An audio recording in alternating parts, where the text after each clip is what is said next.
although the surface appears to be very, very fine grained as you get close to it. It's almost like a powder. El 20 de julio de 1969, tras 91 horas de vuelo, el comandante Neil Armstrong baja por una escalerilla y pone su pie izquierdo en la superficie lunar. 6 segundos después proclama una de las frases más célebres de la historia: este es un pequeño paso para el hombre y un gigantesco salto para la humanidad. Poco después, el comandante Edwin Aldrin desciende lentamente, coge unas rocas lunares y se aproxima a su compañero para decirle lo siguiente: aquí estamos los dos, en el lugar más remoto que nadie haya visitado, mientras nos observan el mayor número de personas que jamás haya contemplado algo. Ahora, 33 años después, 30 millones de norteamericanos aseguran que todo fue un fraude.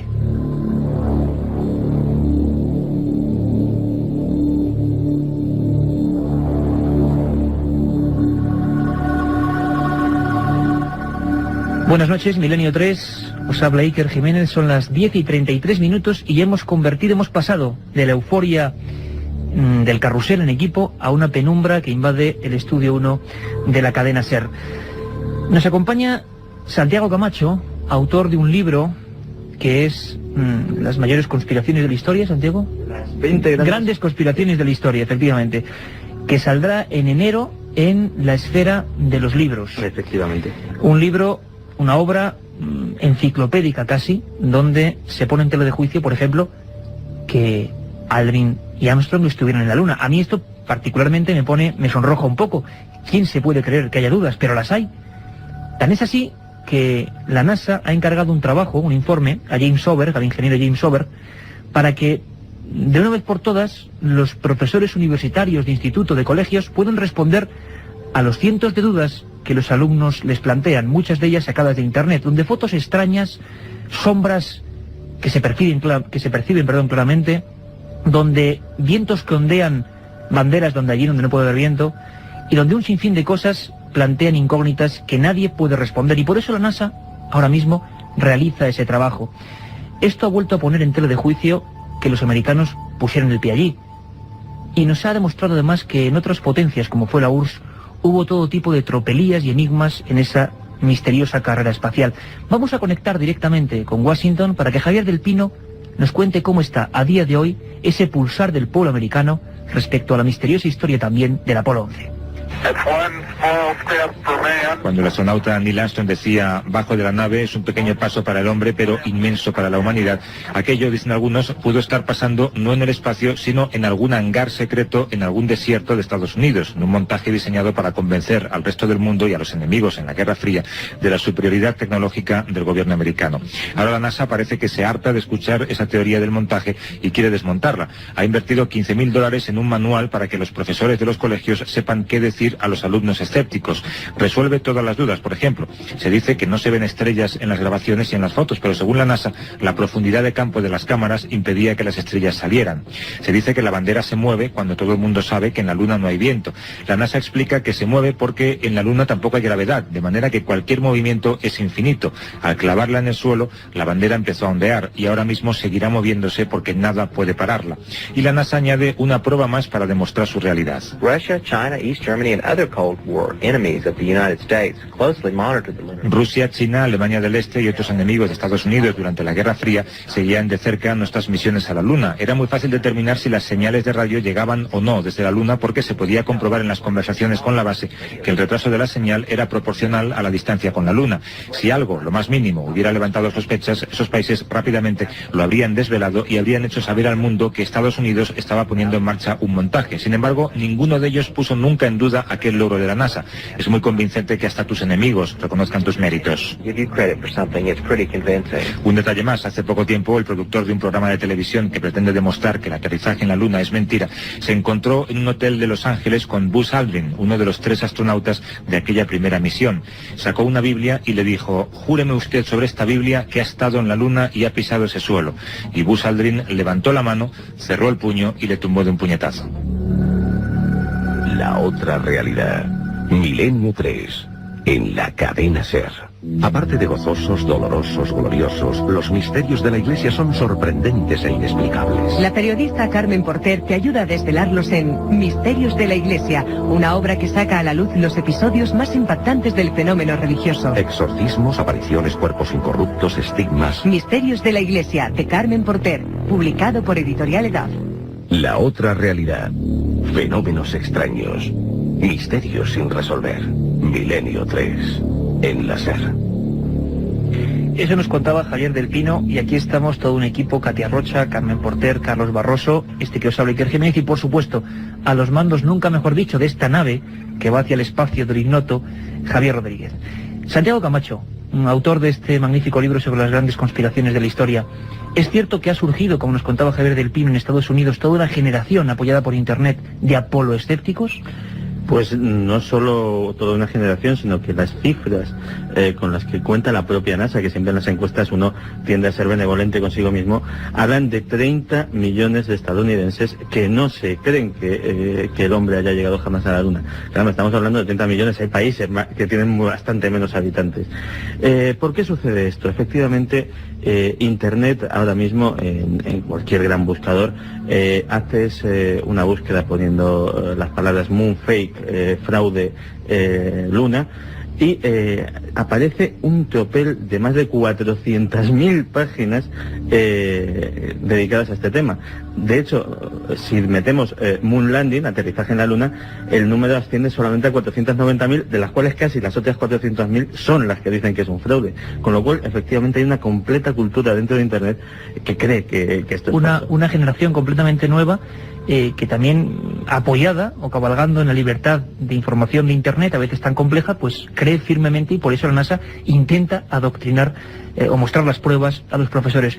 Milenio 3 ha hablado con una de las personas, quizá la que más puede saber de este asunto en España, desde el punto de vista oficial, y es que Luis Ruiz de Gopegui era ni más ni menos, en el año del alunizaje, el jefe de programas espaciales de la NASA en España y el director de seguimiento de naves tripuladas desde Fresnedillas, o sea, la persona clave de la NASA en España. Y nos contaba esto en torno a las personas que son apoloescépticas. Yo creo que discutir la llegada del hombre a la Luna es una cosa disparatada.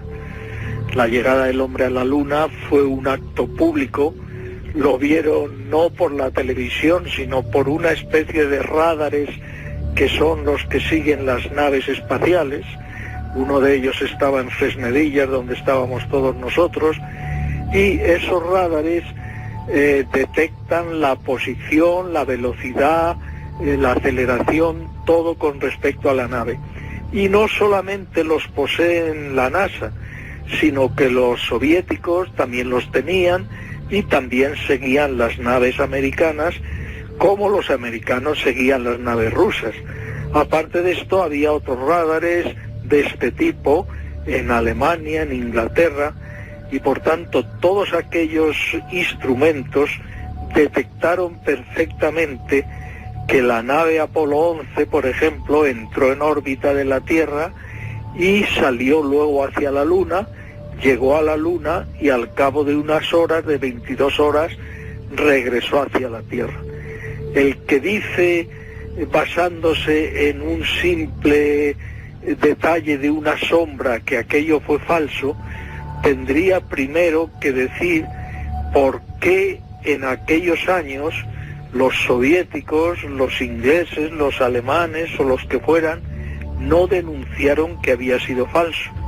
Y tendría que decir también, si la nave no fue a la Luna, ¿dónde estuvo? Porque si, como dicen, las escenas se rodaron en el desierto de Nevada, la nave se la hubiera visto dirigirse hacia el desierto de Nevada y no hacia la Luna.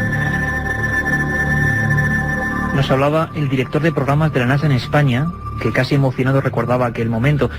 Un momento que era muy complicado y muy concreto, en una guerra fría, brutal, en la que Estados Unidos y la extinta Unión Soviética se atenazaban del gaznate prácticamente, ¿Cómo en ese momento, Santiago? Era un momento en el que la propaganda lo era prácticamente todo. Se ha hablado muchas veces, por ejemplo, de por qué los rusos, si hubo un fraude, no lo denunciaron. De hecho, hay una cosa que nos ilustra la importancia de la propaganda, y es que los rusos hicieron sus propios fraudes. Antes de que Yuri Gagarin fuera puesto en órbita, y esto ya no es una especulación, esto es algo admitido oficialmente por la Academia de Ciencias Rusas, hubo 3 astronautas anteriores que fallecieron en sendos intentos. Y de los que nunca se habló. Y de los que nunca se habló, lógicamente, porque la Unión Soviética tenía que dar al público la imagen de que su primer intento había sido su primer intento bueno. Hace muy poco también recibimos la noticia que de que la propia Academia de Ciencias Rusas admitía que la historia de la perrita Laika no había sido tan romántica como se nos había vendido, y que el pobre animal, en vez de estar semanas dando valiosos datos para la investigación espacial, murió apenas unas horitas después de... Según parece, Santi, de un infarto y encima asfixiada y al parecer muerta por el propio pánico que tenía en aquel primer Sputnik. Javier Gregory es el especialista en astronáutica de la cadena SER, autor del libro Astronautas, que precisamente sorteamos hoy 2 libros maravillosos. El primero que ha habido sobre este tema en España, de Editorial Martínez Roca. Sorteamos 2 ejemplares entre quienes nos escribáis a milenio3@cadenaser.com, milenio3@cadenaser.com. Y Gregory, como os digo, nos hablaba con una anécdota sencilla y clara de cómo estaba el asunto a nivel de guerra prácticamente, y lo importante que era llegar cuanto antes a la Luna. Hablamos de esto porque los que no creen que el hombre ha estado en la Luna se aprovechan de ese caldo de cultivo para decir que Estados Unidos tenía que llegar a toda costa. Vamos a escuchar a Javier Gregory. De hecho, los soviéticos intentaron hacer una jugarreta, ¿no? Unos días antes lanzaron una sonda espacial y de repente los americanos oyen voces desde una órbita cercana a la Luna y dicen, bueno, pues ya hemos perdido. La primera es, ya hemos perdido, estamos recibiendo voces, además por medidas telemétricas que vienen desde la Luna, no vienen desde Júpiter, vienen desde la Luna, vienen desde ese punto. Y ya están hablando en ruso, ya nos han ganado. Y luego alguien en Cabo Cañaveral se dio cuenta, bueno, pero estas voces son raras, son como metálicas, tal. Entonces estuvieron investigando a nivel de análisis de la voz, y eran voces grabadas, era una cassette. Era una cassette de los soviéticos intentando dar gato por liebre a los Estados Unidos. Historias que se conocen muy poco. Historias como las que contamos cada día en Milenio 3 de 3 a 4 de la madrugada, dentro de 4 horas aproximadamente, en esta segunda edición. Carmen Porter, ¿qué tenemos así de menú rápido para esta segunda edición de Milenio 3? Buenas noches, Iker. Contactaremos con Badajoz para hablar sobre las nuevas investigaciones en torno a los 3.000 cuerpos momificados y emparedados que aparecieron en 1979 en la torre de la iglesia de Llerena. También volveremos a contactar con Ceuta, igual que la semana pasada, porque allí siguen ocurriendo hechos insólitos, esta vez en una residencia de estudiantes. No sabemos muy bien si se trata de una broma o si ha podido de verdad pasar fenómenos poltergeist. Antonio Martín, compañero de la cadena SER en Ceuta, nos contará qué está sucediendo. Bueno, estos tan solo son 2 noticias muy concretas, muy escuetas, porque habrá libros, viajes a la historia perdida, un montón de historias alucinantes, apasionantes, que tienen una nueva cita de 3 a 4, ya lo sabéis, es la segunda parte de Milenio 3. Y ahora continuamos con el misterio.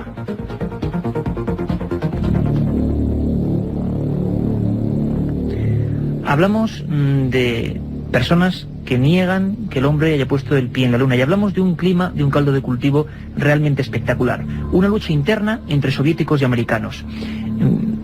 El señor Gopegui, con el que hemos hablado antes, o el que antes ha declarado en Milenio 3, decía firmemente que Kennedy, y lo voy a escuchar ahora, dio todo tipo de ventajas, millones a mansalva, con solo un objetivo concreto: por favor, llegar antes a la Luna que la potencia soviética. Y muchos ahora piensan que como no se pudo lograr, se hizo otro tipo de trucaje. Vamos a escuchar al señor Gopegui. Los soviéticos se habían puesto al frente de la carrera espacial porque tenían lanzadores mucho más potentes y lanzaron a Gagarin cuando los americanos no podían hacerlo.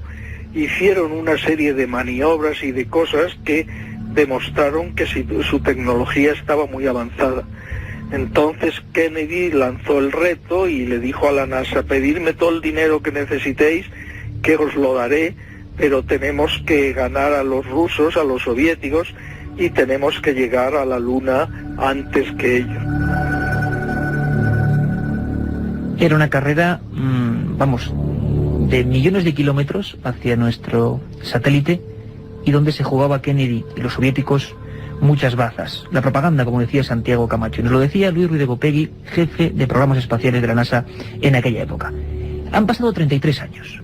Y ahora hay varios argumentos por el que los apoloescépticos, esta nueva generación, entre la que hay ingenieros, personas que trabajaron para la NASA, ¿verdad, Santiago?, argumentan en varios bloques, en varias ideas concretas que nos gustaría reseñar para toda la audiencia de Milenio 3, ¿por qué no llegamos a la Luna? Hay una que habla de la fuerza del motor. Santiago Camacho. Sí, efectivamente. De hecho, además esto lo propugna Bill Kaysing, que trabajó en Rocketdyne, que fue la empresa que diseñó precisamente los motores que llevaban tanto el módulo lunar como los cohetes Apolo. O sea, una persona que estaba en la propia empresa. Sí, y que de hecho vio las pruebas preliminares de esos cohetes y que decía que la fuerza motriz que desarrollaban esos motores, los gases de expulsión salían a tal velocidad que fácilmente podían arrancar rocas de toneladas de peso del sitio en el que estaban y proyectarlas, ¿no?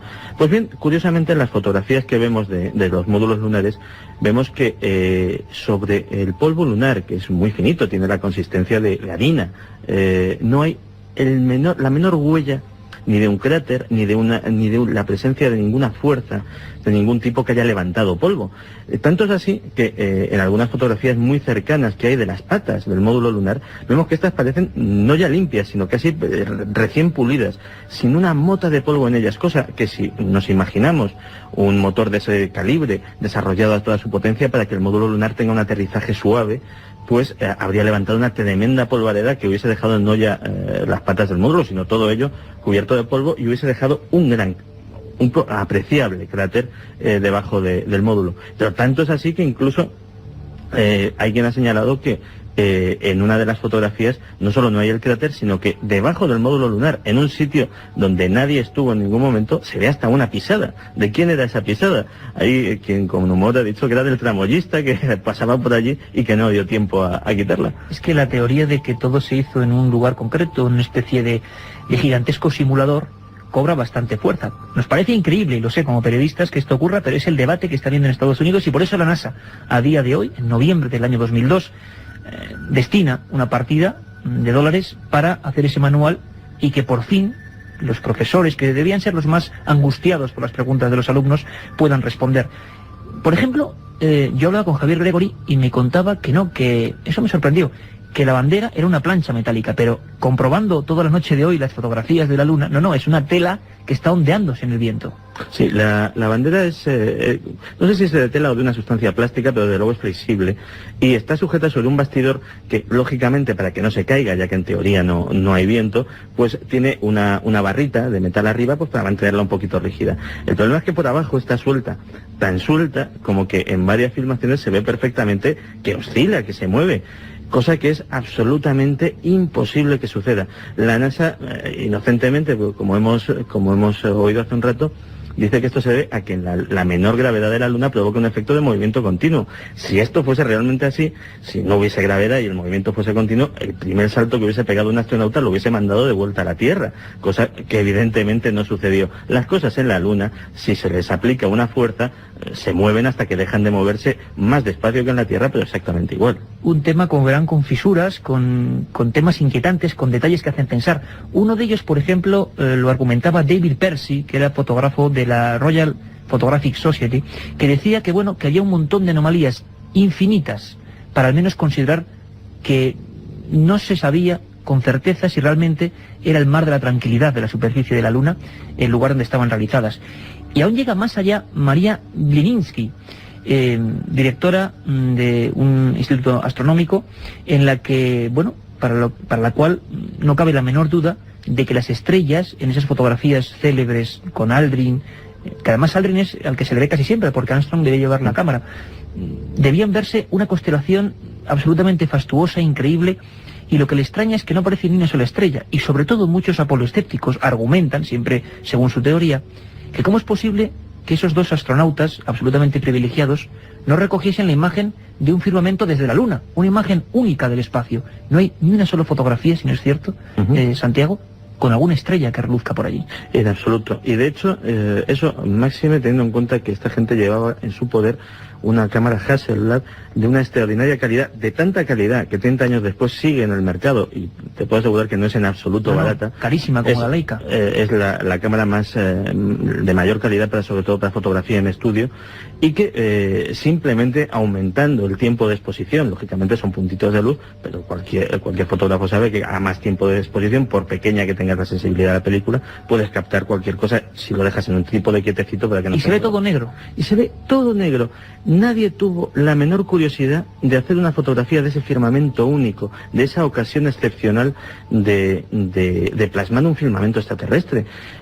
Se fotografió prácticamente todo. Los astronautas se hicieron fotos a mansalva. El módulo lo hemos visto desde todos los lugares. El cochecito aquel que llevaban, lo mismo.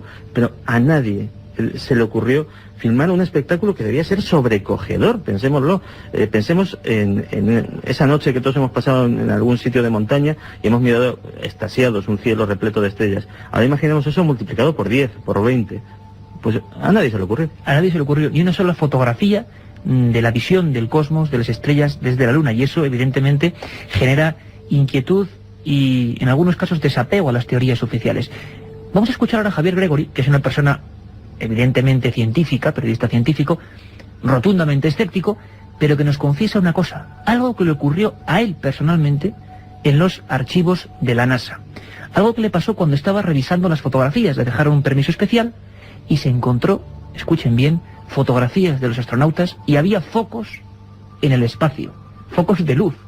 Vamos a escucharle. De repente, una de las que me dan, están los dos astronautas recogiendo muestras lunares, no recuerdo qué misión era, y yo viéndola y tal, pues veo que en el fondo se ven unos focos y lo que parece ser un plató, ¿no? Entonces dije, bueno, ¿y esta fotografía? Entonces el señor del archivo me dice, claro, es que hay fotografías que son las que ahora se pueden estar utilizando en internet. Claro, los astronautas tienen simuladores en tierra.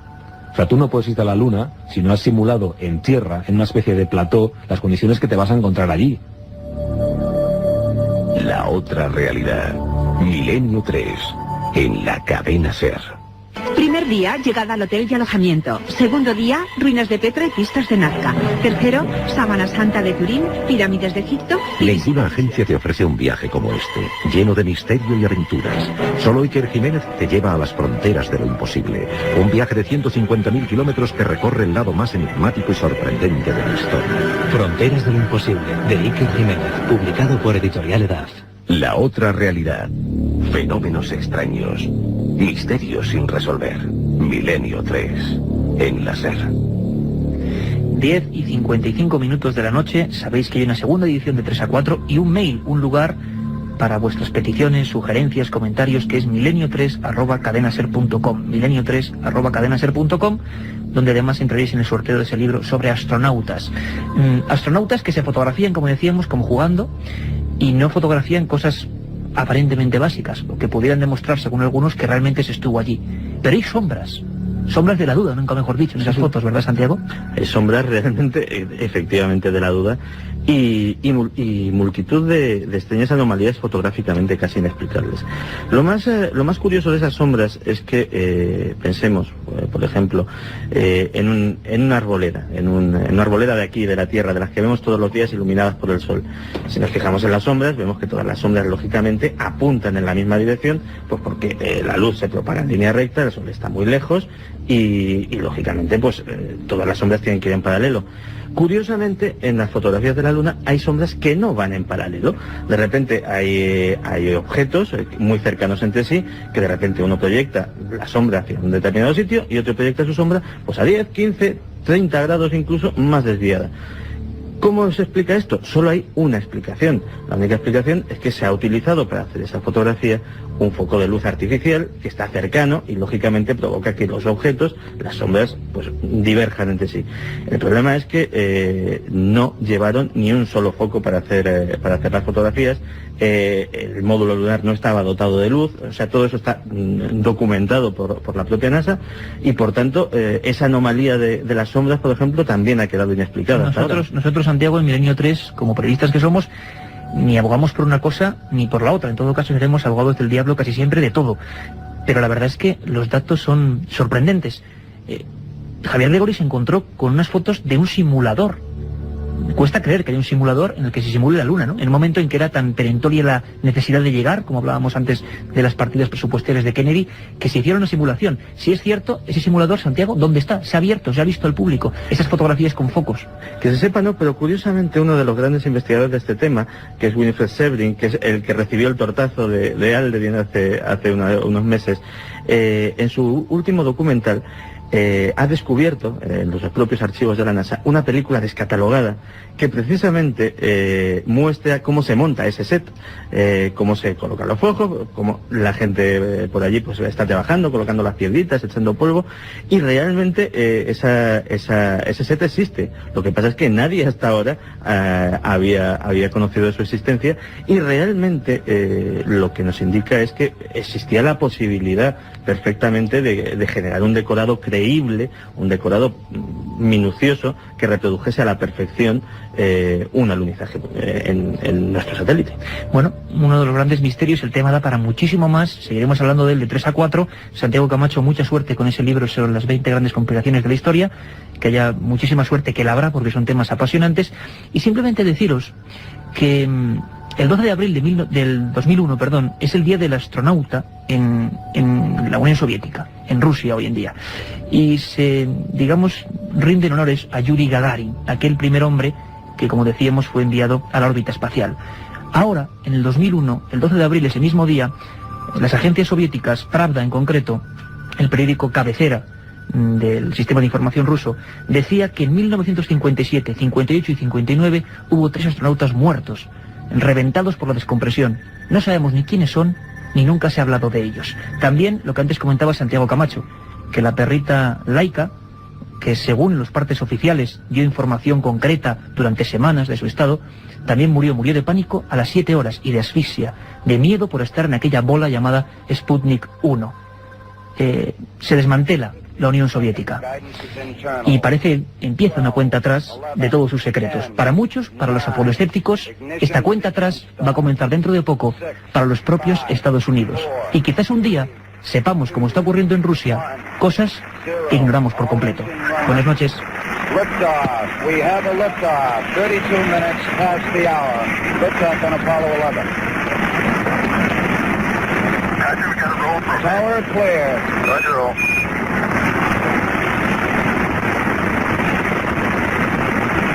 Complete and mission program. La otra realidad. Milenio 3. En la cadena SER.